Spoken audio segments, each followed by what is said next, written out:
Subscribe करें और bell icon को दबाना ना भूलें। आपका अपना मुंबई टाइम्स। एक व्यक्ति का नाम है कीर्त सुमैया, जिसके पास कोई काम नहीं है। वो सिर्फ जो है ना नफरत फैलाने का एक दुकान खोल रखा है, और वो जो है उनके दबाव में आकर के पुलिस ने एक कोर्ट का ऑर्डर है उसको इम्प्लीमेंट पुलिस कर रही है। हालांकि वो ऑर्डर सिर्फ मस्जिदों के लिए नहीं है, वो ऑर्डर है नेताओं की मीटिंगों के लिए भी है, वो ऑर्डर जो है त्योहारों के लिए भी है, बहुत सारी चीजें, लेकिन सब ले दे के मुसलमानों के साथ ही है। अभी हम लोगों ने बात किया आपसे, देखिए हम लोग इस तरह से हम लोग भोंगे उतारेंगे नहीं। उन्होंने कहा रुक जाओ, ये अब बकरीद हो जाती है, बकरीद हो जाएगी फिर एक बात करेंगे, हम सीएम साहब से फिर मिलेंगे। हम कोर्ट का दरवाजा भी खटखटा रहे हैं, लेकिन ये एक खुली नाइंसाफी हो रही है जो बिल्कुल किसी को बर्दाश्त नहीं। देखिए इनको कहना है कि हमको कोर्ट में देना है, कोर्ट का ऑर्डर है, हमको ऊपर से दबाव है। मैं समझता हूँ दबाव तो सिर्फ बीजेपी का है, जो कीर्त सुमैया कर रहा है नाटक, उसकी वजह से सीएम साहब कुछ बोल नहीं रहे हैं, और इसको रोक लगी है। अभी तक बकरीद तक तो बिल्कुल रोक ली गई है, उसके बाद हम लोग इस पर बात करेंगे, लेकिन हम लोग इस तरह तो उतारेंगे। बॉक्स टाइप माइक से क्या हमारी आवाज जा सकती है वहां तक?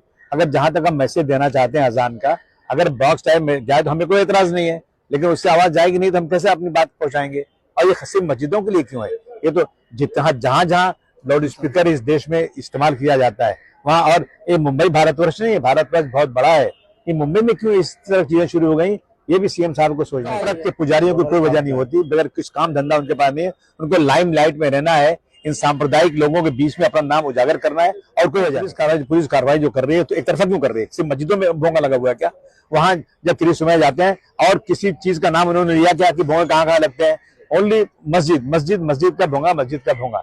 ये 2014 के बाद से ना मुसलमानों की जितनी चीजें हैं उन सब चीजों में कहीं न कहीं इंटरफियर करके उसको बंद करना है, उसको खत्म करना है। और वक्फ की जमीन हो गई है, देख लीजिए आप, 3 तलाक हो गया, देख लीजिए आप, गाय बैल का नाम मुसलमानों को मारना रोज का हो गया, आप सड़क पे नमाज नहीं पढ़े, बहुत सारी चीजें इस तरह की हैं। इसका ये सिर्फ और सिर्फ नफरत, और दूसरे लोग ये चीज करते हैं ना, उनको पुलिस रोकती भी नहीं है और उनके साथ कोई कार्रवाई भी नहीं। अगर सरकार नहीं हो तो उसकी हैसियत है कि आने की, मेरे साथ में उसको अकेला रोक दो इसको, लेकिन सरकार का शाह पूरा है, पुलिस का पूरा सपोर्ट है। इसलिए ऐसी बार कह चुके हैं कि ये जो कुत्तों की तरह भूखते हैं ना, भूखने दीजिए। 1400 साल से हमारी शरीयत में कुर्बानी करना है, पूरी दुनिया में कुर्बानी होती है। ये छोड़भैया नेता अपना नाम करने के लिए इस तरह की बातें करते हैं।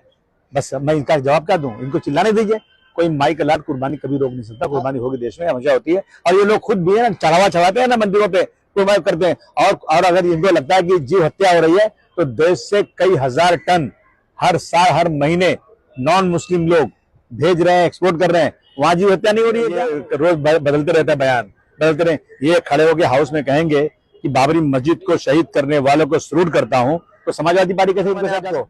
हम सेकुलर लोग हैं, हम 150 सीट तो लड़ने वाले हैं, पक्का तैयारी कर रहे हैं पूरी चारों तरफ, और लड़ेंगे। अब की बार समाजवादी पार्टी 150 सीटों लड़ेगी और बहुत ज्यादा सीटें। संतुष्ट तो होना ही पड़ेगा ना, क्या कर सकते हैं हम?